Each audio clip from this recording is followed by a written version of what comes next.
Alle reden, keiner sagt doch jetzt. Komm, Jetzt sag redet denen mal. Jetzt redet wir.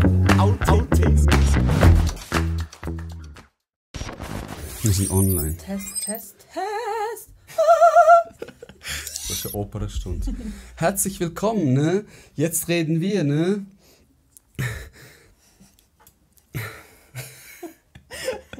Ich finde es immer so strupp, wie der Einstieg machen. Also, herzlich willkommen. So, jetzt redet mir eine neue Folge mit der Walle. Hallo zusammen. Mutter Walle, magst du dich mal erklären, wer du bist für diese Zuschauer? Mach das du. Also, korrigiere mich, wenn ich etwas falsch sage. Das ist Walle, eine waschechte Zürcherin. Mami von 2 wunderschönen Buben. Danke. Ist gar nicht mal so lange her, dass du das zweite Mal Mami geworden bist. Party Queen. Eine Stimmungsmacherin.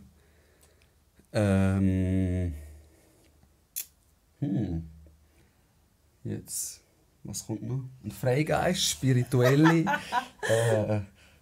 Sehr, sehr into Sternzeichen. Gell, du hasst es eigentlich. Du hast wieder nicht so gern. Ich hasse wieder. Okay. Nur Männer, Frauen nicht. Und was sitzt vor dir wieder mal? Also eigentlich hasst sie mich. Wir haben eine Hassliebe. Wir haben eine Hassliebe, aber jetzt ist sie da. Ja. Jetzt ist sie da. Wieso eigentlich? Keine Ahnung, wir sind... Schau, immer wenn wir zum Beispiel vorgetrunken haben, wir haben immer irgendeine Diskussion gestartet. Sex über Veganismus, Sex über Partnerschaften. Jetzt, wir sind jetzt ein bisschen reifer geworden, finde ich. Aber vorher war es immer so, mein Wort gegen dein Wort. Und dann haben wir einfach argumentiert und gemacht und da und irgendwann einfach so, ey, schau, lassen wir es einfach. Ja, voll. Saufen wir Ja, saufen wir weiter. Aber trotzdem haben wir deine Worte haben mich immer so ein bisschen noch begleitet, das Zeitchen. Weißt du, was ich meine? Das hat mich einmal nicht einfach so kalt lassen, sondern ich habe dann noch darüber nachgedacht. Das war so ein bisschen das gewesen. Okay. Also diskutierfreudige Menschen hast du in der Regel nicht so gern. Ja, einfach wenn es nicht mit einer Meinung sind. Wenn es die falsche Meinung hat. Nein, aber jetzt ja auch früher gewesen. Jetzt ist es schon besser. Gell? Wie lange kennen wir uns? Boah, schon lange. 6 oder 7 Jahre jetzt. Gell? Oder mehr? Nein. Mehr. Sicher? Ich weiss, ich Nina 6 Jahre kenne und ich kenne ich sicher ein Zeitchen länger. Du musst überlegen, wo ich habe noch in Kloten gewohnt, wo wir uns kennen. Wirklich? Ja, in dem Fall? Also 7, 8 Jahre, so Okay, glaube ich etwa. Ja. Auch kennengelernt durch Kollegen, durch den Ausgang. Ja. Und dann haben sich die Wege ein bisschen separiert. Was machst du sonst, wenn das die Leute so ein bisschen Ahnung haben, wie du deinen Alltag bewegst? Was beinhaltet ein Alltag von dir? Also eigentlich arbeite ich in der Mathilde Escher Stiftung. Das ist eine Stiftung für Behindertenstiftung. Sie haben eine Krankheit, sie sind im Rollstuhl und ich arbeite eigentlich dort zu 60%. Aber momentan bin ich Mami, 100%. Ich bin noch im Mutterschaftsurlaub. Ich bin vor 7 Wochen Mami geworden. Und mein Alltag ist momentan einfach aufstehen, kurz durchschnaufen, dann muss ich nachher noch etwas sagen. Ich erinnere dich, durchschnaufen. Und dann tue ich mal aufräumen und dann gehe ich eigentlich raus. Ich gehe mit meinen Kindern immer raus und probiere wirklich den Alltag so ein bisschen draussen zu gestalten, mit ihnen etwas spielen, dann heim, kochen, wieder putzen und mit meinem Partner zusammen eigentlich den Abend verbringen. Das ist momentan mein Alltag. Freunde treffen natürlich, aber ja, nicht mehr. Nein, was ich wollte sagen, zum Durchschnaufen. Am Sonntag habe ich mit dem Randy und deine Folge geschaut. Und dann hast du schon gesagt, am Morgen rausgeht, 5 Minuten durchschnaufen. Das ist kein, du lachst. Ich habe 2 Tage das gemacht. Ich bin aufgestanden auf meine Terrasse und habe 5 Minuten durchgeschnaufen. Super. Wirklich, es hat genützt. Und dann habe ich reingehen und habe ich auch einen angefangen zu beobachten. So, was macht ihr? So, okay, ich gehe jetzt wieder rein. Ante mit dem Feldstecher. Nein, was lernen wir daraus? Und in diesem Podcast gibt es Sachen, die man mitnehmen kann. Hey, es ist wirklich... Ich möchte gerne noch ein anderes Thema ansprechen. Wir haben vorher zu Morgen gegessen. Wir machen das so mit guten Kolleginnen, die da kommen. Wir tun zu Morgen essen. du kannst selber sagen, oder 2 Minuten, über was reden wir? Ja, sicher Kind, sicher über unsere Freundschaftsbeziehung, die wir wie haben. Und dann ist eigentlich fertig, also nicht mal 2 Minuten. Und dann hast du gesagt, du hast dich auch mega verändert, hast du gesagt. Und ich habe dich gefragt, wie? Hast du gesagt, bereden wir das tun? Bereden wir das tun? Wie habe ich mich verändert? Du kannst ohne Blatt fassen, du kannst sagen, wie ich früher war, du kannst sagen, wie du mich jetzt wahrnimmst. Das würde mich mega interessieren. Ich finde eben nicht nur du, allgemein Menschen um mich herum, und jetzt mal explizit du bist mehr bei dir. Du bist voran sehr, also eben, wir haben das viel, wir sind auch mega oft mit Jevel noch spazieren. Genau, und mit das dem ist Jackson. die Hündin da. Genau, wir sind mega oft spazieren, haben mega tiefgründige Gespräche gehabt und alles. Wir sind aber einen Ausgang, aber dort, du bist wie nicht bei dir gewesen. Du hast auch nicht richtig gewusst, was du willst in deinem Leben. Du bist eben so voll ausgangsorientiert gewesen, hast auch nicht wirklich Sport, ich glaube, du hast gar keinen Sport gemacht. Du bist einfach noch nicht so im Reinen gewesen, so deine Aura war nicht bei dir gewesen. Weißt du, was ich meine? Ja. Und wenn ich dich jetzt sehe, du leuchtest, deine Aura ist bei dir, es macht mich mega Freude, wenn ich sehe, dass du Jiu-Jitsu machen bist. Du hast dich wie so ein bisschen gefunden, du bist ein bisschen gesättigt jetzt gerade. Und gesättigt? Gesättelt. Gesättelt, danke. Gesattelt. Gesattelt, ja. Gesattelt, auf Hochdeutsch. Genau, du bist wirklich gesattelter und das merkt man und du tust das auch ausstrahlen. Verstehst du? Das ist so ein bisschen meine... Hat etwas. Ich muss sagen, ich habe... Eigentlich mache ich schon lange Sport, aber niemals so intensiv. Und ich muss auch so wie sagen, ich habe früher Sport gemacht, einfach, dass ich es gemacht habe. Und jetzt ist es so wie, es ist ein Lifestyle. Wenn ich Sport mache, dann schaue ich auch auf meine Ernährung. Genau. Es ist so wie so ein Rattenschwanz, je nachdem positiv oder negativ, wo es wie mit sich zieht. Und früher, du kennst mich ja auch noch, wo ich einiges mehr gewogen habe, also fast 20 Kilo mehr gewogen habe. Kleines Dickerchen. Kleiner, dicker Türke. Nein, dick gewesen. Doch, ich bin schon fest. Nein, ich finde... Mollig, korpulent, schwere Knochen, wie der Cartman sagt. Meine Mama sagt, ich habe schwere Knochen. Sicher auch mit der Verletzung, wo mich mega zum Reflektieren wie gebracht hat. Wieso bin ich überhaupt so? Hey, und ich habe das vielleicht schon ein paar Mal gesagt, fuck it, ich sage es nochmal. Ich habe ein Buch gelesen, das mich in einer schwierigen Situation mega begleitet hat und wo mir hure gut tat. Und das ist, das innere Kind in dir muss Heimat finden. Hey, ich bin im Fall bin ich das jetzt am Lesen? Schwangerschaftsdemenz. Doch. Ich habe es gekauft, aber ich möchte eben nochmal ein anderes Buch, das ich wünschte, meine Kinder hätten das, nein, meine Eltern hätten das gelesen. Das kann ich nicht. Wie geht das? Ich wünschte, meine Eltern hätten das gelesen, wo ich Kind war, irgendwie so. Okay. Und dann kannst du das Buch so lesen. Aber das habe ich auch im Fall gekauft. Aber ich habe nicht gerne so Sachbücher. Ich finde es ein bisschen langweilig. Ey, ich sage dir von Herzen, es ist voll kein Sachbuch. Es ist so... Schau, ich sage so, ich habe es nicht gelesen. Okay, du hast es Nein, los zu. Ich habe gemalt in dieser Zeit und ich habe das Hörbuch gehört. Okay, ja. So, also ich habe den Inhalt schon mitbekommen, einfach nicht durchs Lesen. Und es ist ein Buch, das mega etwas erzählt, aber du immer so die Parallele zu deiner Welt wie siehst. Und du musst also Aufgaben machen und so. Ich finde es hure gut. Jetzt kann ich mich wieder erinnern. Ich habe das Buch bis jetzt gelesen, bis zu dem Moment, wo ich Aufgaben machen muss. Und ich habe nie einen Stift in der Hand gehabt. Und man hat es einfach nie wieder gelesen. Als wärst du irgendwo an einem Wasserfall, Nein, wo ich weiss nichts noch, rum ist. ich bin draußen vom Bänkchen am Sitzen und ich habe es so gelesen. Okay. Und nachher, ich war wirklich so voll intuit gewesen. Jetzt lese ich das Buch und habe ich gelesen. Und nach 3 Seiten, ich habe das vorher schon daheim gelesen, ist dann einfach das mit der Aufgabe. Und ich so, wow, jetzt cool, jetzt bin ich da in voll einen schönen Platz gefunden mit Aussicht, und habe ich keinen Stift dabei. Es ist brutal. Das, und ich finde einfach, wenn man eben ein Kind hat, dann tut man das mega, ich habe es nicht mal auf mich selber assoziiert, sondern auf das, wie ich mit meinem Kind bin oder wie ich mit meinem Kind gerne möchte sein. Hast du es wie angenommen? Genau, ich habe es wie so angenommen, verstanden. Genau. Es ist wie, du möchtest ja das Beste deinem Kind geben. Aha. Alles, was du gehabt hast, noch besser. Ja. Weißt du, was ich meine? Du möchtest alles, was du im Defizit gehabt hast, deinem Kind geben. No, dass sie das Defizit... Genau, dass sie es wie das Maximum haben. Ja. Und ich habe es ein bisschen so eigentlich gelesen, das Buch. Ist das also etwas, dass man, wenn man Mami wird, allgemein so denkt? Ja. Schon, gell? Du fängst deine Eltern an zu verstehen, deine Mutter, Okay. wie sie gehandelt hat in gewissen Situationen. Du du reflektierst dich anders, du bist am Abend so, okay, habe ich jetzt wirklich gut gehandelt, habe ich richtig gehandelt, ist das Richtige gewesen? Aber auch Sachen, die du nicht verstehst. Du bist einmal überfordert und denkst, wie soll ich jetzt gerade reagieren? Ich stelle mich jetzt einfach tot.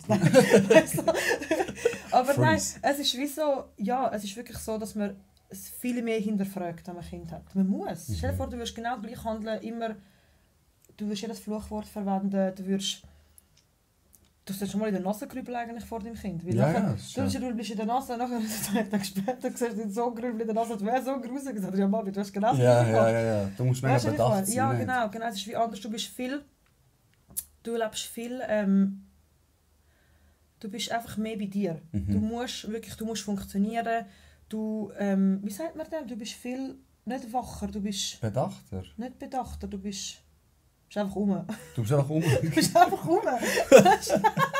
Nein, du bist wie sagt man, wenn man essen, man sollte... Bewusst essen? Bewusst, danke. Aha. Du bist viel bewusster in deinem Machen. Okay. Ja, du bist ja rum. Ich schwöre, das ist das gute Synonym. Du bist rum. Das ist voll nicht für Linkshänder. Eigentlich muss ich es so heben. Schon. Eigentlich frage ich immer, welche Tasse will man. Und jetzt habe ich dich nicht gefragt. Ist egal, ich mache es jetzt so. Du kannst es so umdrehen. Schon gut. Ich tue das Logo so drauf. Jetzt mal ein Hologramm. Nein, dreh es um, Mann. Du musst dich wohlfühlen.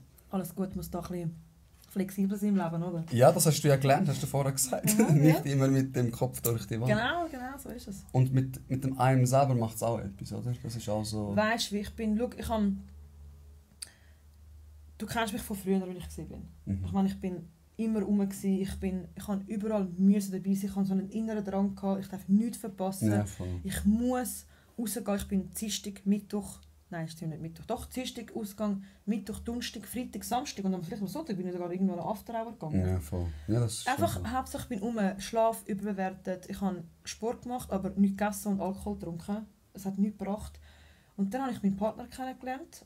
Und dann bin ich wie immer noch im Ausgang, aber viel weniger, weil du findest dich, weißt du, ich meine, wenn du jemanden findest, der dich liebt, wie du bist, du hast oben so ein Bild mit dem Auge. Was steht da drauf? Wahre Liebe ist, wenn dein inneres Kind endlich Gehör findet. Genau, und das finde ich, habe ich in meinem Partner gefunden. Das ist die schönste Form von Liebe in meinen Augen. Genau, und ich habe das wie mit ihm gefunden und darum bin ich ruhiger geworden. Das war so wie die erste Stufe und die zweite Stufe war wirklich, als ich mein erstes Kind bekommen habe. Okay. Ich habe nicht mehr den Drang, es ist egal, 6 Street Parade, 6 Zürichfest, 6 Silvester, egal welche Party, welche Outdoor-Party, ich immer dabei sein.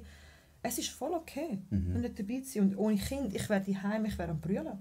Warum kann ich nicht dabei sein? Warum bin ich dort nicht dabei? Aber jetzt ist es wie, du brauchst das nicht mehr. Ist es aber auch Angst gewesen, zu sagen, zurückgespult, erste Schwangerschaft, so hey, ich weiss, ich habe den Drang in mir, ich weiss, ich will immer bei rum sein. Was ist, wenn das Kind kommt und die Street Parade steht wie an? Kann ich... Also verstehst du, hast du dich das gefragt, bevor das Kind gekommen ist? Ich habe immer gewusst, dass ich meine Kinder überall mitnehmen will. Und ich habe immer irgendjemanden gehabt, wo ich das Kind abgeben könnte. Hätte ich jetzt wirklich den Drang gehabt. Schau mal, bei zum Zürichfest bin ich auch gewesen. Es waren nur 4 Stunden, aber ich bin gewesen. Und ich habe einen super Partner, er hat auf den Kleinen aufgepasst. An meinem Geburtstag habe ich auch den Kleinen meiner Mami geben, und den Grossen haben wir an einer Kollegin gegeben. Ich habe zum Glück das Glück und habe Leute um mich herum, die ich vertraue, und ich kann meine Kinder abgeben. Aber hey, wäre es nicht so gewesen, es wäre nicht so schlimm gewesen. Voll okay. Löscht einfach Instagram. Instagram löscht keine Story aus den Augen, aus dem Sinn. Yeah. Ich sage mega oft, wenn mich etwas stört, es ist ja meistens Social Media, wo dich so bringt, es triggert dich. Du siehst, Leute sind in der Ferien, Leute sind da, Leute sind dort, sie haben die Tasche, sie haben das, sie haben den Partner, die Beziehung. Es triggert dich, lösch es. Yeah. Du musst nicht dein Konto löschen. Ich tue immer einfach das App löschen. Yeah. Ich lösche das App für ein paar Tage. Und wenn ich wieder Lust habe oder etwas muss anschauen, was mich interessiert, mache ich es wieder. Du hast keinen Stress, du musst niemandem etwas beweisen. Nein, es ist so wie ein bisschen Detox auch, weil es ist schon so, weißt, wie oft man am Handy verfällt, ist schon brutal. Also... Mein Kleiner sagt, weißt du, auf Mami, Handy weg. Ah, was? Hey, ja. Und ich bin einmal, weißt du, so, bin ich nur schnell etwas am Schauen und dann hat Mami, Handy weg. Und dann bin ich so, ich lasse gerade fallen, weißt du, so verschockt. So, ey, du hast recht, völlig recht. Das Kind sagt das. Ja. Aber das ist auch, weil du das Kind so erziehst. Ja, weißt, genau, das ist ja genau. etwas Schönes. Ja. Also das Kind hilft dir ja wie so an der Erziehung. Wie. Ich finde, du bist ein mega cooles Mami, ich sage dir ehrlich. Ich sage immer, letztes Mal habe ich gesagt, wer kommt nächstes Mal zu dir, hat mich jemand gefragt, habe ich gesagt, die coolste Mutter von Zürich, nach meiner Mutter. Nach deiner, wirklich, deine Mami ist Die ist auch kennengelernt. on top. Gell? Ich habe mich so weinen. Ja, du hast brüllt, das war an meinem Geburtstag und das auch ein riesen Shoutout to Vale. Ich hatte Geburtstag, ich habe alle Leute eingeladen, seitdem ich so ein bisschen in der Schweiz bin, kennengelernt habe und immer noch Kontakt habe. Ein paar Leute hure eng und ein paar Leute so ein bisschen mehr als heute. Ciao. Das hast du natürlich nicht fehlen, weil wir auch eine langjährige Freundschaft haben. Und du bist gekommen, voll schwanger. Ich weiß nicht, in welchem Monat du warst. 8. April, gell? Ist es April war es. 2 Monate vor Geburt. Okay. 1,5 Monate, ja. 7., 8. Monat so. Ey, und du bist gekommen und du hast voll für Stimmung gesorgt. Das habe ich hure gerne an dir. Es gibt mega viele Leute, die sagen, nein, ich bin schwanger. Kann ja auch sein, wenn es einem wie nicht gut geht. Aber du bist gekommen und trotz kein Schluck Alkohol und alle sind besoffen gewesen, hast du voll... Wo willst du das wissen? Ja, weil ich dich kenne. Nein, sicher. Weil ich dich eben kenne. Das ist so... Du bist eine Partynudel, das bist schon immer gewesen. Bist du wie auch immer noch, wenn etwas läuft. Aber du tust nicht deine Prinzipien wegen dem wie umstoßen. Und deine Kinder, das hast du mir schon ein paar Mal gesagt, darum hast du auch brilliert an meinem Geburtstag, wo du mit Mami geredet hast, dass Mami sein deine grösste Erfüllung ist. Und das kommt immer an erster Stelle. Ja. Und das macht, also den Anschein machst du auch mega gegen raus. Das ist schön, das freut mich. Wieso hast du, wenn wir darüber reden, wieso hast du brilliert? Wo du mit meiner Mami geredet hast? Hey, weil deine Mami einfach so herzig ist. Nein, also ich kann so brüllen, weil du bist ja mega oft vorgegangen und hast gesagt, Mama ist Baba. Und hast einfach deine Mami mega gehypt. Und ich wünsche, welche Mami wünscht sich das nicht, dass die eigenen Kinder in diesem Alter noch so für einen einstehen und einem so hypen. Ich meine, irgendwann ist es wie so, ich brauche dich nicht mehr. Und darum meldest du dich noch so sporadisch, so ab und zu mal gehst vorbei. Und ich habe es so schön gefunden, dass du so warst, dann bin ich zu deiner Mami gegangen und habe sie gefragt, was ihr das Geheimnis ist. Und sie hat mir dann gesagt, ich fange jetzt wieder an brüllen. Ja, schon gut. Und sie hat dann wie gesagt, sie hat sich ein bisschen kurz so reingehalten und hat gesagt,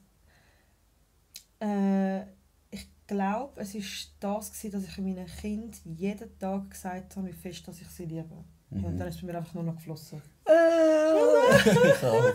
Ja, nein, wirklich so schön. Und ich sage meinen Kindern auch jeden Tag, ich liebe dich so fest.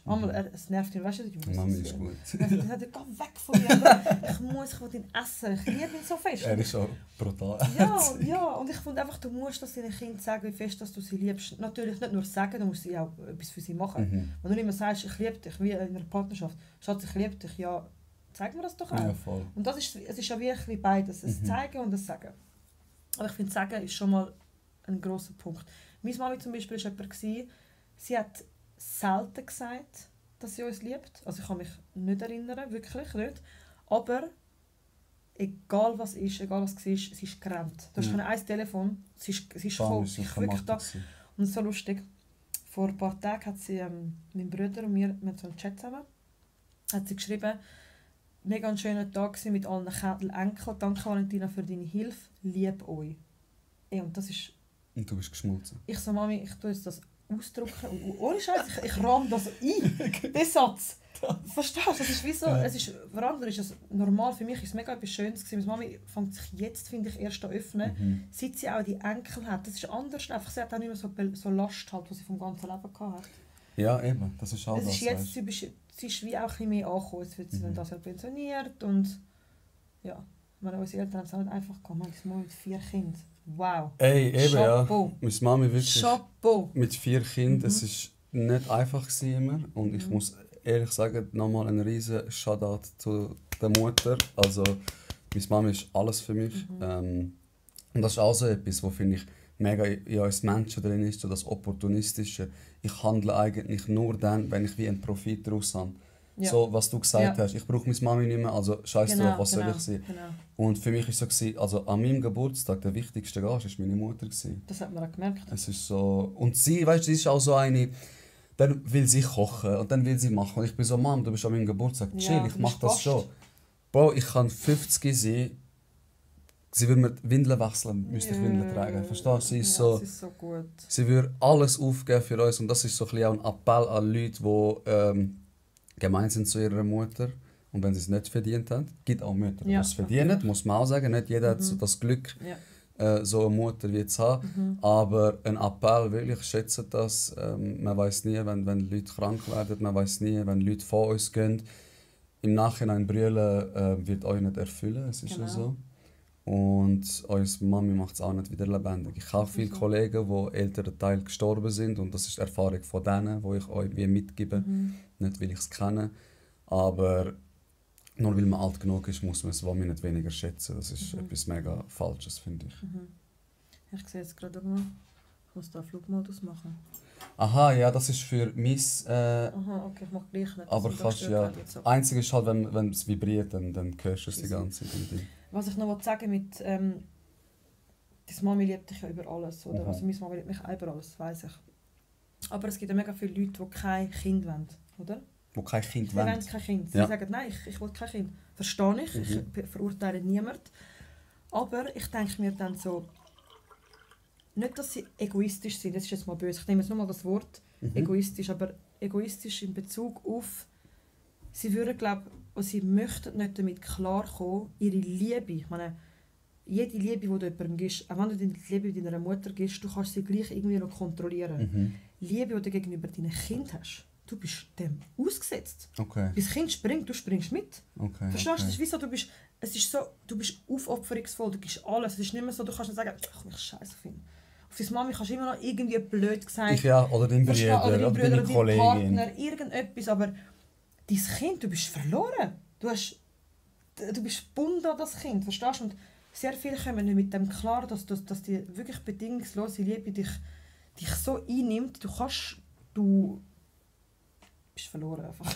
Ja, also es ist etwas mega Schönes, was du sagst, aber Genau. es ist auch erschreckend, wie anstrengend, selbstlos du wirst, Ja, oder? ja. So, Genau, du bist so selbstlos, du wirst alles machen.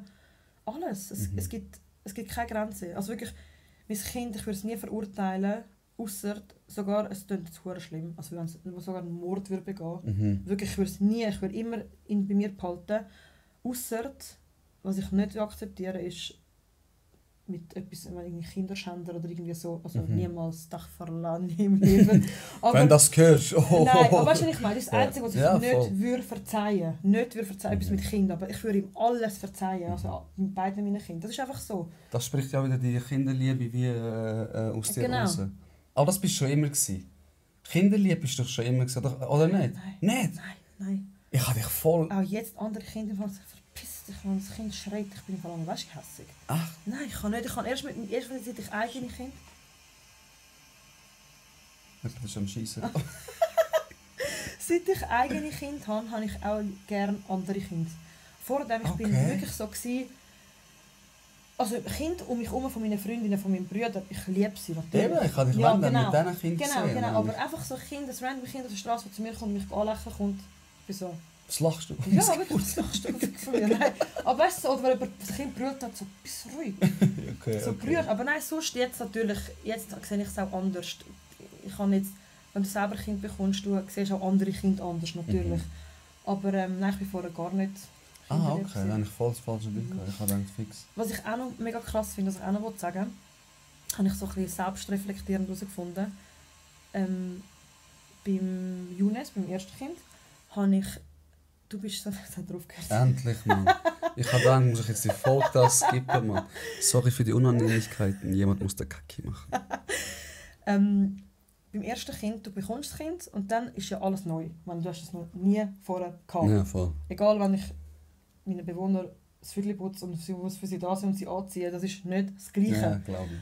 Und du bist so damit beschäftigt, um alles neu kennenzulernen. Alles. Du bist völlig dem ausgesetzt, okay, dass du das Kind nicht so kannst geniessen. Es ist wirklich, Okay. das merkst du, währenddem merkst du es gar nicht. Ja. Ich habe es auch nachher nicht gemerkt. Ich merke es jetzt beim zweiten Kind, Okay. dass ich, jetzt ist alles, packst einfach 3 Windeln mehr. machst einen Job mehr, machst das mehr. Also, du tust einfach nur ein bisschen mehr einpacken. Jetzt kann ich mich auf meinen Kleinen so krass konzentrieren und ihn so aufsaugen, was ich beim ersten nicht haben können. Ja, Also, du hast wie eine Zeit hat's nicht zulassen, oder die Organisation.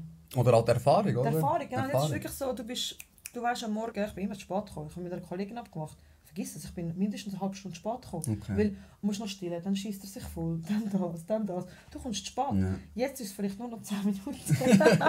Obwohl ich 2 Kinder habe. Weißt du, was ich meine? Es ist wie, du kommst in eine Routine rein, wo du einfach, du kannst gar nicht mehr ohne. Du musst Routine haben, wenn du ein Kind hast. Okay. Es geht nicht, du kannst nicht einfach leben, wie du willst und ja, ein bisschen so, mal so aufstehen, mal so aufstehen. Das geht nicht. Also das ist das Geheimrezept. Das ist das Geheimrezept für Mami sein. Aber ich finde es immer so traurig. Leute werden Mami oder Papi. Ich verurteile niemanden, weil ich kenne die Situation nicht. Und dann sind sie so weg vom Fenster. Ja. So, du siehst sie nicht mehr. Und das ist ja das, was ich so bei dir geschätzt habe. Ja. Ich habe Geburtstag und du bist nicht nur da gewesen, du bist voll da gewesen. Bin Voilà, gewesen. du bist gewesen, genau. Präsent. Und ich merke das sehr oft bei Leuten, die einfach dann die wechseln oder die ihr Leben aufgeben und nur noch Mami sind. Ja, das ist für mich auch etwas, was ich nicht verstehen will. Nicht, ich kann es nicht verstehen, ich will es nicht verstehen. Weil ich finde, du musst doch auch noch... Es gibt dein Kind, aber es gibt auch noch dein eigenes Leben und es gibt dein Leben mit dem Partner. Du solltest das nicht... Sicher steht es hinten an, aber es sollte nicht auf dem 10. Platz sein. Das Kind nimmt die ersten 9 Plätze und du bist dann auf dem 10. Nein, das geht nicht. Ich will immer noch ins Training. Ich will immer noch mit meinen Kolleginnen etwas trinken. Du brauchst den Ausgleich. Ich habe gemerkt, zum Beispiel auch die Mamis, die 100% daheim sind, die immer aufs Kind schauen, die nicht arbeiten gehen. Ich bewundere die, weil ich könnte das nicht. Ich habe gemerkt, als der Jonas dann in die Kita kam, ist mit 8, 9 Monaten und ich arbeiten bin, dass ich ihn mal nicht gesehen habe und mal nicht immer schauen musste, das stimmt alles, hat mir so viel Energie gegeben, dass ich trotz meinem harten Job in der Pflege heimgekommen bin und voller Energie war, um ihn wieder zu betreuen. Ja. Verstehst du? Das ist anders, als wenn du die ganze Zeit mit dem Kind bist und nonstop alles musst schauen. Ich persönlich hätte keine Energie, ich hätte gar keine Lust mehr. Also das klingt jetzt sehr schlimm. Nein, aber ich verstehe, was du meinst. Du musst auch mal etwas wieder vermissen und ein bisschen Abwechslung haben.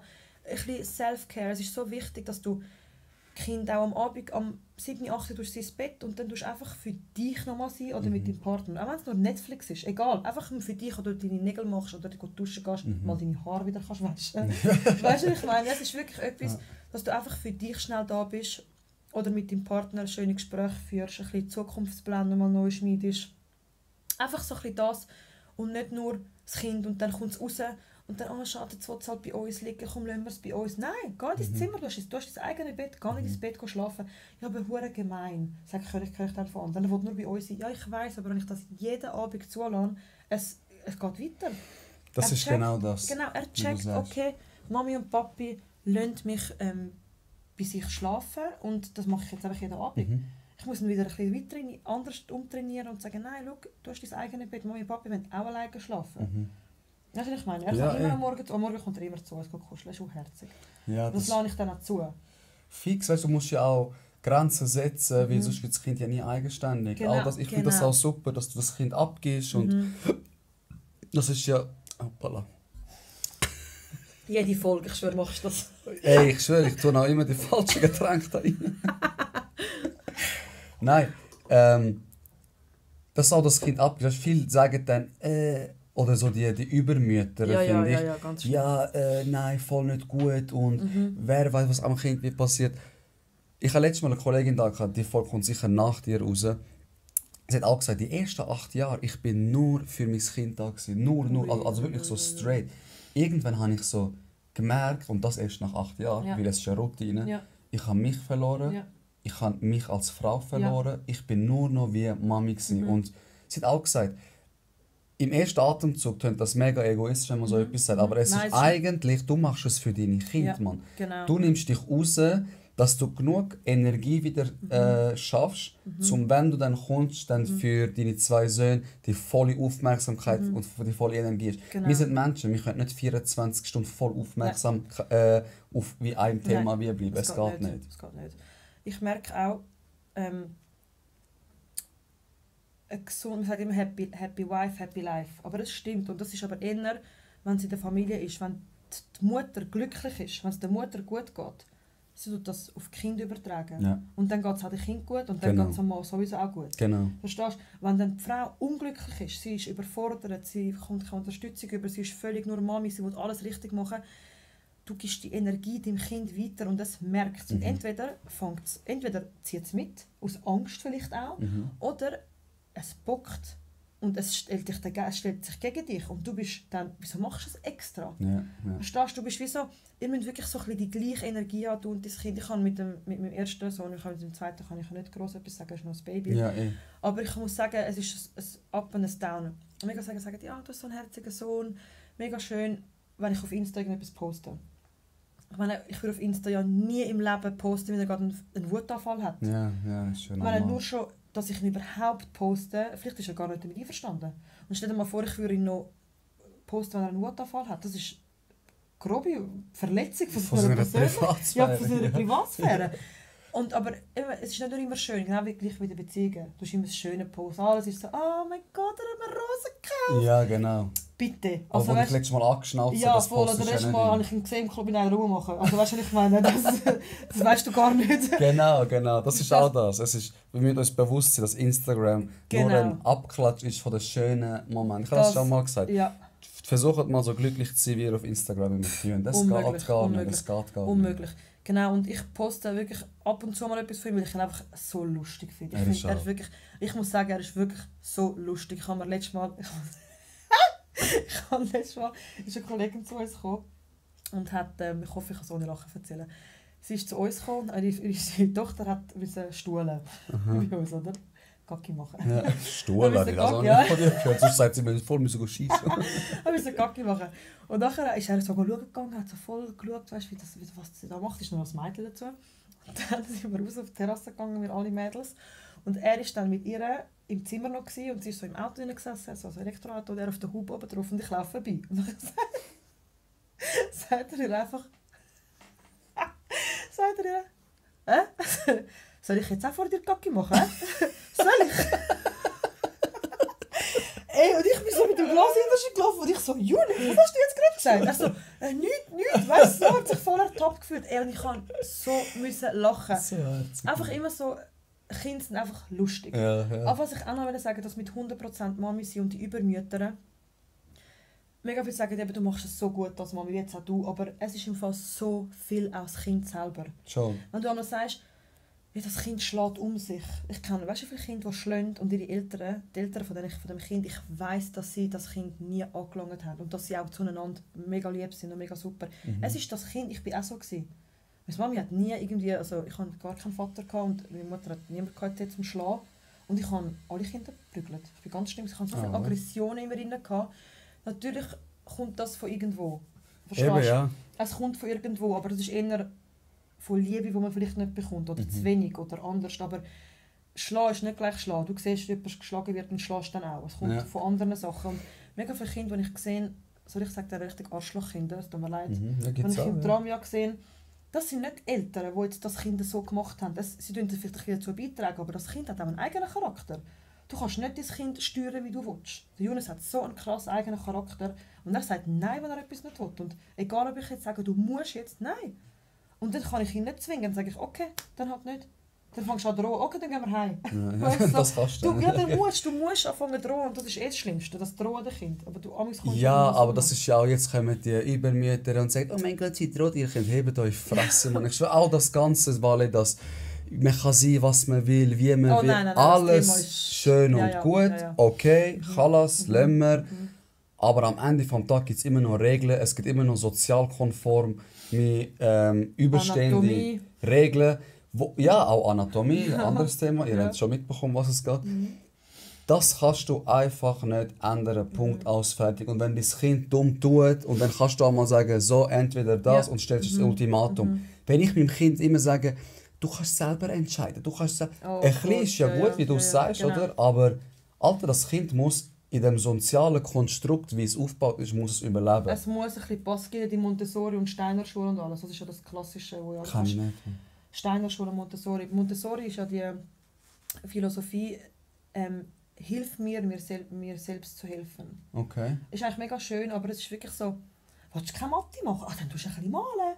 Kein Problem. Weißt du, schon so ein bisschen übertrieben, aber ich muss sagen, Elon Musk anscheinend war einer Montessori-Schule. Gründer von Google waren einer Montessori-Schule. Okay. Wirklich so viele Leute, die viel erreicht haben, sind in so einer Schule gewesen, aber es kann auch nach hinten losgehen. Wenn ein mega rebellisches Kind ist und wo gar keinen Bock hat auf gar nichts, dann lernt es auch nichts. Und Steiner Schule ist ähnlich, es hat eine andere Philosophie, ich weiss die jetzt nicht auswendig, oder es kann nicht irgendetwas reden, aber es hat auch eine ähnliche Philosophie, und wo einfach das Kind so ein bisschen freigeistlich erzogen wird. Spürst mich, fühlst mich. Fühlst mich, spürst mich. Und wenn du das Kind in dem hinein hast, dann kann es sein, dass es einfach nicht mehr in die Gesellschaft hineinpasst. Wir haben nun mal, wir kommen nicht darum herum, wenn du willst, dass das Kind in eine Gesellschaft hineinpasst, dann musst du einfach jemanden sein, der den ganzen Tag ein bisschen Stutz hat und ein bisschen das ganze Jahr durchreist. Ja. Reist ein bisschen in das Land geht, und wenn du willst, dass das Kind die 9 Schuljahre überlebt und einen Job findet und alles, musst du es ein bisschen erziehen. Also du musst Regeln aufsetzen. Du musst Regeln aufsetzen. Es ist einfach, ich sage immer, die beste Erziehung ist liebevolle Strenge. Streng sein, aber mit sehr viel Liebe. Wenn ich hässig auf den Jonas bin, das verstehe ich wirklich nicht, die Eltern. Ich hatte schon wirklich, er hat Wutanfall gehabt, wo ich ihn aber auch gepackt habe und gesagt, es geht nicht so, gehe ich ins Zimmer da. Eigentlich sollte man nicht ins Zimmer tun, das ist auch so etwas. Ich habe ihn zum ersten Mal ins Zimmer da, die Türen zugemacht, also einfach nur die Türen zugemacht, nicht geschlossen. Dann ist er ausgerastet, brüllen und er ist aber im Zimmer geblieben. Aber ich verstehe die Eltern nicht, die dann das Kind sich selber ausgesetzt lassen. Ja. Ich bin dann wirklich, ich habe dann gewartet vor der Tür, bis er rauskommt und habe ihn einfach in den Arm genommen. Und habe mich bei ihm entschuldigt und er hat sich entschuldigt. Und dann ist wieder gut. Das ist wieder gut, aber du bleibst jetzt in deinem Zimmer und mir ist egal und du tust dann deine Wut, die du hast, wo das Kind in dir ausgelöst hat, aber du hast das ja schon in dir inne, tust du so fest rauslassen, dass du das Kind kann nichts dafür schlussendlich. Es hat das nur jetzt in dir ausgelöst, aber du hast schon in dir inne gehabt. Du musst das ein bisschen lernen zu zügeln und ein bisschen oben runterfahren, schnuff durch und dann kann man sich wieder auf andere Ebene wieder begegnen. Voll. Und er merkt das eben auch und er ist auch so, ich sage, Julius, schnaufen. Dann schnauft er und dann er beruhigt sich mega schnell. Weißt du, die Kinder, die stundenlang brüllen, die kommen nicht mehr, die finden sich nicht mehr, die spüren sich nicht. Spüren sich gar nicht. Aber er ist wirklich, er rastet aus und dann er kann sich mega schnell wieder sammeln und es ist wieder gut. Er ist nicht nachtragend. Weißt du, was ich meine? Das ist ja auch gut, dass du sagst, da ist Grenze und du schickst ihn ins Zimmer. Das ist ja einfach so ein Initialzeichen. Ja. So, hey, Mami sagt, jetzt ist fertig. Die räumliche Trennung, sagen wir, das sind 10 Sekunden. Genau, checkt er einfach, okay, ich bin jetzt zu weit gegangen. Ja. Wenn ich ihn jetzt das wieder machen lasse, was er macht, amigo, dann wird es nicht besser. Und das wollte ich vorher ansprechen. Bist du sicher, dass die Kinder, die umeinander schlagen und so, dass die Eltern nichts dafür haben oder dass das Kind einfach so seinen eigenen Charakter hat? Weil ich bin ein bisschen der Überzeugung, aber ich bin auch noch kein Papi, du kannst mich korrigieren. Ein Kind ist doch ein leeres Gefäß. Ein bisschen. Und mit dem, was ich fühle, das wird es. Und ich sage jetzt nicht, die Leute haben ihre Kinder geschlagen, verstehe mich nicht falsch, aber vielleicht haben die so keine Grenzen gesetzt und mehr super Schatz, mach alles so, wie du möchtest, dass die irgendwann auch dann anfangen haben zu schlagen, weil Mami setzt ja keine Grenzen. Nein, ich sage, Schlagen kommt im Fall eher von dem, mega viele Kinder, die noch nicht reden können. Sie können sich nicht artikulieren. Du bist so dem, du weißt nicht was, und dann schlägt es einmal einfach. Okay. Verstehst du, was ich meine? Ja. Aber sicher, du musst dann, wenn sie anfangen zu schlagen, oder weißt du, kratzen, beißen, als typisches Kind, du musst dem Grenzen setzen. Du kannst nicht sagen, hey, das macht man im Fall nicht. Ja, genau. Nein, du musst das Kind auch schnell packen und sagen, du darfst nie das Kind dann auch beißen oder kratzen. Das darfst du nicht. Ja, natürlich. Dem auch das Gleiche machen, hey, hast du das gerne und dann auch das machen. Das darfst du schon nicht machen. Aber wirklich so sagen, hey, geht es dir eigentlich noch? Du machst dieser Person weh und du musst ihm erklären, dass das weh tut. Du kannst ihm sagen, wenn du umkehrst, aufs Knie gehst, tut dir weh. So tut es dem Kind auch weh. Weißt du, so musst du nicht in ein Schmier gehen und sagen, und schmeckt es. Ja, genau, weißt du so. Ja. Sondern du kannst einen Vergleich machen, den er erlebt hat. So zum Beispiel. Ja, okay. Also ich sage dir, ich weiß ja nicht, ich bin glaube nicht so schief rausgekommen, meine Brüder auch nicht. Meine Mutter. Hat so geprügelt? Ah nein, meine Mutter war hure streng. Hure streng. Sie hat müssen mit 4 Jungs. Mit 4 Jungs? Du kannst nicht ein bisschen haha. Schatz, also wirklich, sie ist so, wenn sie etwas gesagt hat, ist das Gesetz. Ja. Und ich weiss noch, es war 7 Uhr, Sommer, 7 Uhr ist ja hell draußen.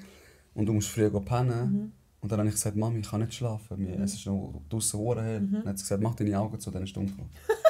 so und jetzt einfach schlafen. Also null Raum für diskutieren. Und ich kann mit reinem Herzen sagen, ich habe die liebste Mutter, die fürsorglichste Mutter, aber auch streng. Und darum habe ich mich ein bisschen so können mit dem relaten, sagt man das so, wo du gesagt hast, liebevolle Strenge. Genau das. Ich finde, das genau ist die beste Erziehung. Voll. Weil du musst deine Mami oder deinen Dad immer noch respektieren. Genau. Auch du musst keine Angst haben. Genau. Sachen wie jetzt bereden. Ich kann mit meiner Mutter alles bereden. Alles. Wenn ich Beziehungsprobleme habe, kann ich mit ihr reden. Hey, das ist mein Wunsch, dass meine Kinder mit mir alles besprechen können, dass sie nichts verstecken müssen.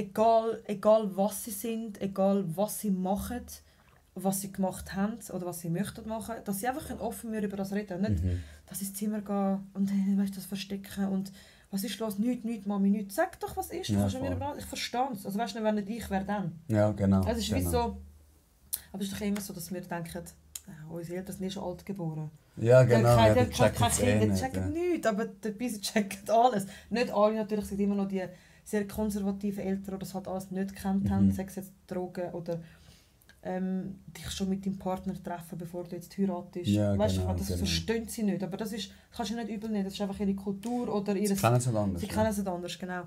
Aber ich möchte wirklich, das ist mein Wunsch, dass meine Kinder mir alles sagen können und es kommt halt immer darauf an, wie dein Partner dich behandelt. Deine Mami ist jetzt zum Beispiel halt anders, also weißt, bei euch war anders gewesen, aber ich finde, wenn jetzt meine Kinder sehen, dass mein Mann mich liebt und für mich da ist und mich unterstützt im Haushalt zum Beispiel, dann machen sie das auch. Wenn sie sehen, dass der Vater hängt ein bisschen auf dem Sofa, chillt, trinkt sein Bier oder sein Red Bull oder seinen Kaffee und macht nichts und du kochst, putzest, machst, schaust auf Kind, warum sollten dir deine Kinder helfen im Haushalt? Papi macht ja auch nichts. Ja.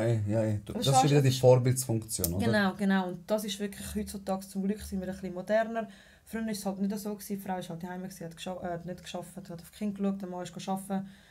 Heutzutage ist es anders. Das ist ein bisschen, beide sind Mami, Mutter und Vater. Es ist einfach so. Ja, voll, du ist auch richtig und so. Und dann finde ich, klappt die Erziehung gut, klappt die Partnerschaft gut. Anders geht es nicht. Ich will noch etwas kurz ansprechen, bevor wir uns dem Ende begegnen. Du gehst jetzt weg, gell? Ich finde das mega schön. Kannst du kurz ein paar Sachen dazu sagen? Also ich finde die Idee dahinter hure schön. Und die Reife auch, sorry. Ja, wir gehen auf Barcelona für 2,5 Monate. Wir haben unsere Wohnung untervermietet, mega froh, wir haben jemanden gefunden. Wow, super passt hoffentlich. Das bin ich noch nicht. Jetzt ist es auf Kamera, ne? Wir gehen weg, wir haben gespart, wir haben gesagt, wir möchten jetzt... Also ich bin mega, eben, du sagst, ein Zürich-Kind. Mein Partner ist jemand, er ist von einem anderen Kanton da gekommen, er kennt überall Leute, er ist nie nicht so gesättigt, gesattelt wie ich. Ich bin so mega, ich brauche meine Wurzeln, ich brauche meine Freundinnen, meine Familie. Aber er hat mich dann mit dem Spruch gehabt, so, Schatz, wir müssen leben. Wir haben nur jetzt. Und ich bin dann so, der Jonas kommt in 2 Jahren in den Kindergarten, nachher ist es vorbei. Dann hast du deine 13 Wochen, also du bist, wenn du schaffst, hast du deine 5 Wochen, Maximum 6 Wochen, wenn du einen geilen Chef hast. Aber sonst hast du deine 4 bis 5 Wochen Ferien und das ist das Einzige, was du mit deinen Kindern zu 100% hast. Und du kannst, was willst du dann sehen? Du musst immer Sommerferien, wo alles teuer ist und. Genau. Darum haben wir gesagt, wir wollen jetzt noch die nächsten 2 Jahre machen, was wir wollen, herausfinden, was wir möchten fürs Leben. Ich bin jetzt 32 und ich muss noch 32 Jahre arbeiten. Das ist fucking lang. Überleg, das ganze Leben, das du gelebt hast, musst du noch arbeiten. Ja, genau. Also ich hoffe es nicht. Ich hoffe, inshallah, dass ich bald nicht mehr muss arbeiten. Ja, weißt du, was ich meine? Dass ich nicht mehr muss arbeiten, also schon arbeiten, aber etwas für mich. Das ist nicht mehr arbeiten. Ja. Das ist etwas, was für mich ist, was ich gerne mache. Oder wir vergüren im Euro-Million, weißt du, was ich meine? Das ist brutal. Dann kann ich mal nicht. Und das wir dann reinvestieren. Sicher sowieso. Ich würde niemals einfach 1 Million gewinnen und das dann ausgeben. Das ist das Dümmste, was du machen kannst. Ja, sowieso. Aber ich möchte einfach noch ein bisschen... Wir müssen auf Barcelona gehen und als Familie geniessen und unsere Kinder noch mal besser kennenlernen und herausfinden, was wir möchten für unser Leben. Das ist unsere Philosophie für die nächsten 2 Monate. Mega schön, mega schön. Und das zeigt wieder, dass ich am Anfang gesagt habe, Leute werden Mami, Leute werden Papi und geben dann gerade so wie, okay, es ist ein Steigmeister, jetzt machen wir so weiter, wie wir gemacht haben. Und wenn du es vorher oben kurz erwähnt, ich finde das etwas mega schön. Weil auch wenn du 32 bist, auch wenn du 2 Kinder hast, deinen Mann fürs Leben gefunden hast, du bist noch nicht angekommen, Nein. es ist noch nicht fertig, es gibt noch so viel zum Lernen, es gibt noch so viel, wo du daran wachsen kannst. Wieso also die Chance wie auslassen und die sitzen, weil jetzt Kinder da sind und du sagst, nein, wir nehmen die Kinder an der Hand. Eine schöne Erfahrung für Genau, die. mega, mega. Ich meine, 2 Brüder, Ja. der Kleine wird langsam auch ein bisschen grösser und sie finden sich und dann, es ist eine mega schöne Geschichte auch zum Erzählen, Mann. Mega, super. Und ich weiss, wir werden es nicht bereuen. Ich weiss, es wird eine Hammerzeit. Sicher wird es auch ein bisschen tricky. Das von mir nur mir. Weißt du, wir haben dann keine Freunde, keine Familie, wir sind ständig mit den Kindern. Es wird sicher auch eine Herausforderung. Aber Fix. es ist eine schöne Herausforderung. Es, ist Voll. etwas, es lohnt sich, für das zu leben, für Kinder. Ich will nicht nur für meine Kinder leben, ich will mit meinen Kindern leben. Mega Das schön, was ich ja. meine. Es ist Ja. wie... Und ja, das eigentlich. Mehr Ja, kann nicht das nicht. aufopfern, sondern miteinander wachsen. Gibt es irgendetwas, was du noch in dieser Kamera sagen möchtest? Gibt es irgendetwas, wo du noch loswerden möchtest? Oder gibt es ein Thema, das du hast besprechen und ich habe es jetzt voll ignoriert? Du bist schon ein bisschen, hast mich schon ein bisschen ignoriert. Ich habe dir vorhin gesagt, ich möchte etwas besprechen. Weißt, was habe ich gesagt? Wie wir mal gsi sind und wie wir jetzt... Ja. Ist das da Ja, gesagt, sind, oder? ja. Da möchte ich auch zum Beispiel sagen, ich selber jetzt und auch mega viel von meinem Umfeld, also eigentlich alle, überlegt dir, wie wir mit 20 waren, 21, wie unreflektiert wir waren. Total. Wir sind einfach... Scheißegal, ein Problem gehabt. Es war Freitag, wir haben gesoffen. Scheißegal, einfach so. Sonntag, du bist auf dem Sofa, es ist dir so schlecht gegangen, du hast nicht reflektiert, warum. Du hast gedacht, komm, es ist ein Kater. Nicht reflektiert, vielleicht fühlst du dich alleine, vielleicht gefällt dir der Job nicht, deine Freunde sind vielleicht nicht die, die du willst, dein Partner ist nicht gut. Ja. Nein, einfach, es geht mir jetzt gerade schlecht, ich brauche eigentlich jemanden zum Kuscheln, aber es ist niemand da. Ja, aber überleg mal, reflektier dich mal, weißt du, was ich meine? Und Ja, das voll. haben wir nicht gehabt und ich bin extrem eben so gewesen, genau, darum sage ich, ich bin angekommen. Erste Station mit meinem Partner bin ich angekommen. Und vor dem reflektiert habe ich mich nie. Ich fange mich auch erst jetzt an, so ein bisschen reflektieren, verstehst du? Und auch die Gefühle, die wir uns innen haben, das ist so krass anscheinend, das wissen nur 2% auf dieser Welt. Jedes Gefühl, das du in dir innen hast, also jedes Gefühl, das es gibt, besteht bereits in dir innen. Das heisst, keine Person XY von außen kann dir ein Gefühl geben, das nicht bereits in dir innen existiert. Okay, also heisst, sie lösen es wenn dann aus, aber es existiert schon in mir. Sie lösen es in dir aus, aber sie können es dir nicht geben. Das heisst, das ist jetzt ein Game Changer. Jedes Gefühl, das du in dir innen hast, kannst du selber auslösen. Sei es Glück, Liebe, Zufriedenheit. Du kannst das selber auslösen. Du musst nur einen Weg finden, wie. Ja. Okay. Ja, hat etwas. Das ist mega schön. Das weiss fast niemand. Ich habe das auch nicht gewusst, ohne Witz. Eben, Und ich reflektiere mich schon recht oft. Es ist wirklich so, du musst nur wissen, was. Das heisst, du brauchst keinen anderen Menschen, um dich gut zu fühlen. Du musst auch nicht, ein anderer Mensch kommt zu dir und sagt, ja, ich finde dich jetzt gerade scheiße. Und vielleicht löst das in dir etwas aus, es war schon in dir drin. Es ist nicht die Person, vielleicht hat sie gerade einen Triggerpunkt getroffen, aber vielleicht hat die Person gar nicht böse gemacht. Also scheiße ist etwas anderes, wenn du sagst, hey, deine Haare sind, du hast irgendwie ein bisschen wenig Haar, sagen wir jetzt mal so. Vielleicht hast du deine Haare implantiert und die Person weiss das nicht. Und das ist ein Triggerpunkt in dir drin, wo sie auslöst, aber das ist dann wie nicht ihr Problem. Ja. Sie ist ja nicht, weißt du, sie wollte nur sagen, hey, du hast schon wenig Haar. Es kommt immer darauf an, wie man es sagt, oder? Eben aber nicht du wie. bist dann, genau, so eine Doki-Fehlermusik, sagt man, das ist der Ton, den die Musik angibt. Und Voll. auch die Wortwahl. Voll. Aber wie du dich dann fühlst, kann die Person nichts dafür. Es ist wie so, es ist deine Reaktion. Ja, es ist verstehst du? meine innere Welt, Genau, wo das genau. schon das Problem war. Keiner versteht. Es ist wirklich so, nicht einmal mein Partner oder meine beste Kollegin weiss, wie ich mich wirklich fühle. Das Ja, weisst nur du das weisst selber. nur du Das weisst selber. nur du. Wenn ich meiner besten Kollegin gesagt habe, ich komme jetzt hier an, ich muss jetzt die Folge da machen mit dem Hakan, weil ich... Weil ich sie gezwungen habe. Nein, ich habe so, Leute, ich habe Angst. Ich habe wirklich so Angst vor der Kamera stehen. Das ist eine meiner grössten Ängste. Krass. Ja!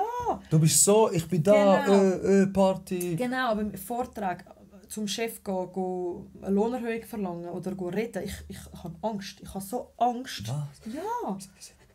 Hey, So. ich brülle meistens. Ich brülle fast bei jedem Vorstellungsgespräch. Okay, sie haben Lohnerhöhung. Gehen sie einfach raus. Oder wenn ich etwas zu motzen habe oder etwas melde, ich brülle, weil ich habe meine Emotionen nicht im Griff, was das krass. angeht. Es ist ja so, es gibt nur 2 Emotionen, Angst oder Liebe. Es gibt keine andere. Alles, was Unzufriedenheit, Trauer, alles ist Angst. Ist voll von Angst. Genau, Glück, Zufriedenheit, Zuneigung ist alles Liebe. Okay, es gibt nur die 2. Sinn. Und du musst das wie können, vor was hast du Angst? Vor was? Unruhig, kannst du sagen, nein. Ja. Also weißt du trennst dich von deinem Partner. Kündet, wegen du Lohnerhöhung wollen. Genau. Wo hast du das gesehen? Es ist wie so, du musst lernen, wo ist es Liebe oder ist es Angst? Okay, es ist Angst. Vor was habe ich Angst? Du musst wie so ein bisschen, machst halt so eine Pro- und Kontraliste oder irgendwie so eine... 4-Felder-Matrix. Genau, was ist das? Mega, ist mega geil. Jetzt mach ich wieder Michael. Was ist das? Keine Ahnung. Nein, es ist so... 7 Gebote. 10 Gebote. So ein geiles. Ich liebe den Michael. Ich liebe den Typ einfach unglaublich fest. Super. Wenn du ihn kennst, dann checkst du, wieso er so ist. Und ich bin froh, hat er die Folge gemacht, die erste Folge, weil er hat ihn ein bisschen kennengelernt und er ist ein geiles. Er ist ein geiles. Und ich sage, Bro, soll man das posten? Weißt du? Also, ja, scheißegal. Ich definiere mich doch nicht durch das, was andere über mich denken. Und das ist die reinste Form von Selbstliebe. Das habe ich dir... Das ist auch noch etwas... Die Meinung der anderen ist die Meinung der anderen und nicht dein Problem. Was Hans über Peter sagt, sagt mehr aus über Hans als über Peter. Ja, das ist ja so. Ist so. Es ist ja so. Du kannst rote, gelbe, grüne Haare haben. Es hat immer über den Podcast. 100% haben so viel etwas zu motzen. Ja, Bro, Sobald du einen weißt Erfolg du. hast, haben die Leute etwas zu motzen. Aber das ist nicht... Solange du mit deinem Podcast zufrieden bist und nicht Kommentare. Scheiß auf die Kommentare von anderen Leuten. Wenn ich jetzt sage, hey, Hakan, es ist super, sicher, es ist schön für zu hören. Aber wenn du zufrieden bist, du schneidest am Ende des Tages das Video und sagst, wow, geile Folge. Geil, ich bin zufrieden mit dem, was ich gesagt habe, mit dem, was sie gesagt hat oder er. Das ist alles, was zählt. Voll. Der Rest ist wie... Weißt, konstruktive Kritik immer mega gerne. Genau. Aber es gibt Leute, die so etwas sagen. Und es ist ja okay, sie dürfen es ja auch sagen. Es ist das Podcast, das müsst ihr auch wissen, wenn ihr so etwas macht. Es ist in der Öffentlichkeit. Und alles, was in der Öffentlichkeit ist, darf darauf reagiert werden. Fertig. Ich muss nachher nicht sagen, ey, ich habe dich nicht gefragt. Dann stimmt es ins Internet ab, dort deine Fresse. Das ist ja so. Ganz kurz zur 4-Felder-Matrix. Das ist etwas, was in der Psychiatrie mega gegeben ist oder wo man mega viel damit schafft. Das ist so, wenn du eine Entscheidung triffst, macht das Sinn oder nicht? Und es ist ja oft so, wenn du es in deinem Kopf denkst, es ist ein Rattenschwanz. Du denkst, dann denkst du über das nicht mehr, dann kommt aber wieder der gleiche Gedanke.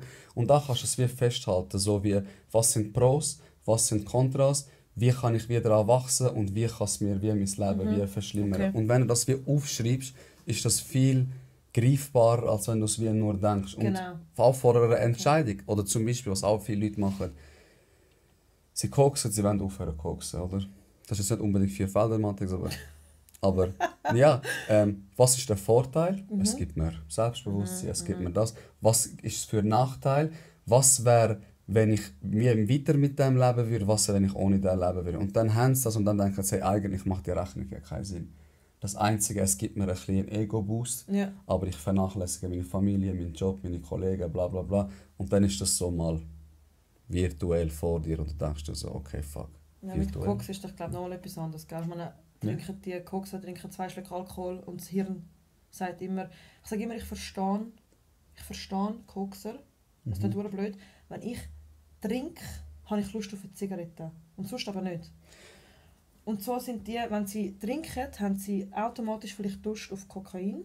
Verstehst du, was ich meine? Und dann, die meisten sind einfach so hängen geblieben. Ja, komm, nur eine Linie. Egal.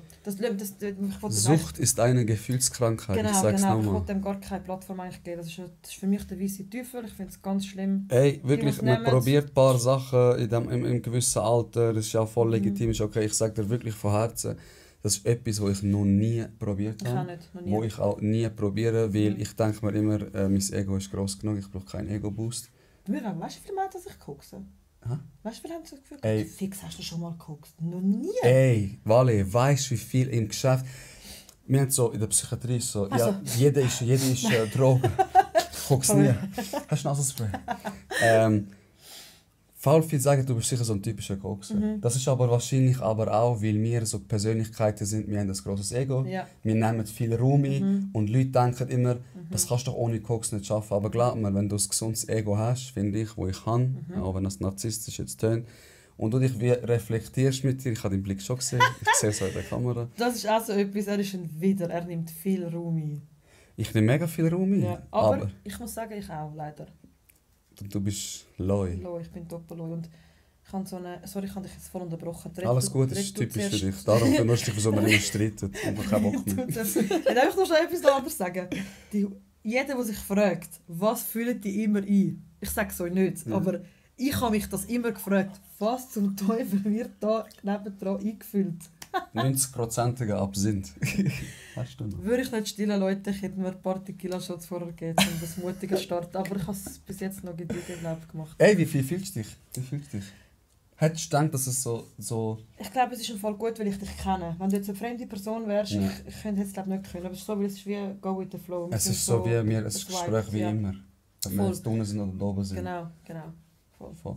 Ich wollte etwas fragen, jetzt hast du mich natürlich voll aus dem Konzept gebracht, das ist ja normal, passiert immer wieder.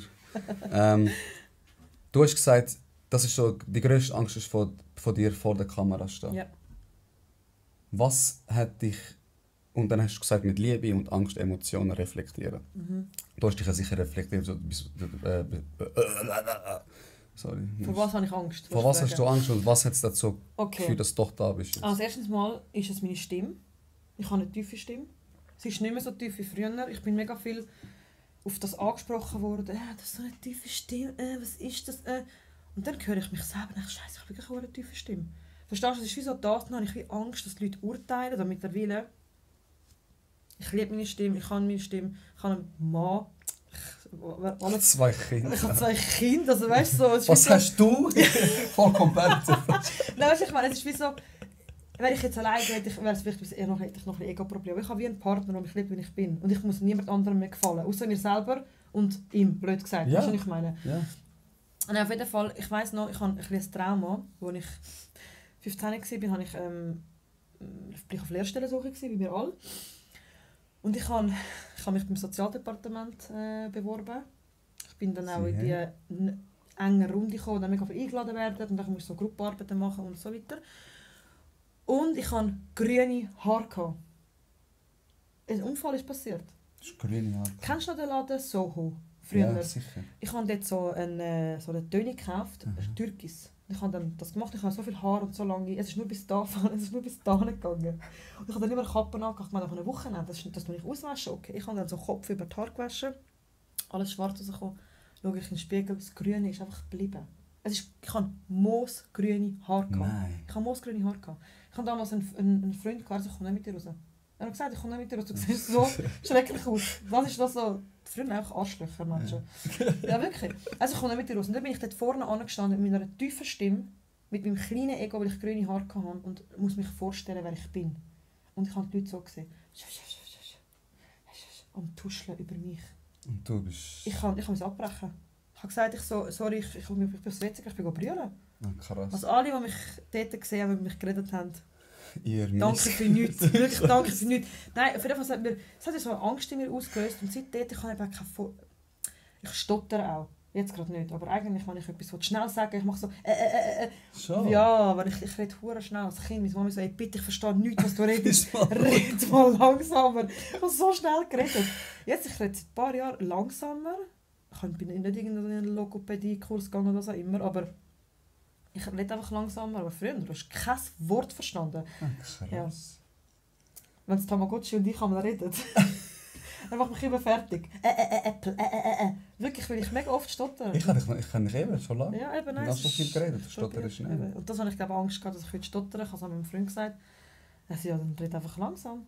Und ich probiere es und ich glaube, bis jetzt habe ich es geschafft. Ich habe gestottert. Ich habe einmal einen Hänger gehabt.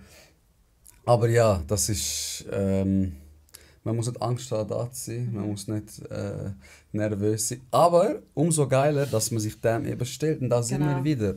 Man ist nicht 32 und denkt, was ich bis heute gelernt habe, kann ich. Und was nicht, tja, habe ich halt nicht können. Die, die sagen, ich bin so, wie ich bin und ja, ich kann mich nicht ändern. Ich bin halt Skorpion. Nein. Du kannst dich immer neu programmieren, das wissen so viele Leute nicht. Ich bin halt Skorpion. Ja, ich bin halt so, musst mich akzeptieren. Hey, nein, Fresse, Alter. Ja. Wirklich, reflektier dich, mach etwas daraus und man kann immer besser werden. Genau. Du musst einfach immer besser sein, als du gestern warst. Genau. Du kannst nichts anderes machen als das. Und dann fährst du die richtige Schiene. Genau. Ist gut, hast du ausgeredet? Ausgeredet kann ich nicht sagen. Nein, ist Easy. gut. Ciao. Peace out. Nein, danke vielmals. Weißt du den Satz, den ich mir am Schluss sagen? Obwohl es sind jetzt nur 2 Folgen rausgekommen, eine Folge habe ich es gar nicht gesagt. Bei Michael haben wir Ja, einfach so wow, jetzt abgebrochen. weißt du, will ich es immer sagen, aber vor 2 Jahren habe ich es bei einer gar nicht gesagt. Ich weiß es nicht, ich bin ehrlich. Lernen wir voneinander. Lachen wir miteinander. Jetzt redet wir. Dankeschön, bis zum nächsten Mal. Hey, nein. So geil.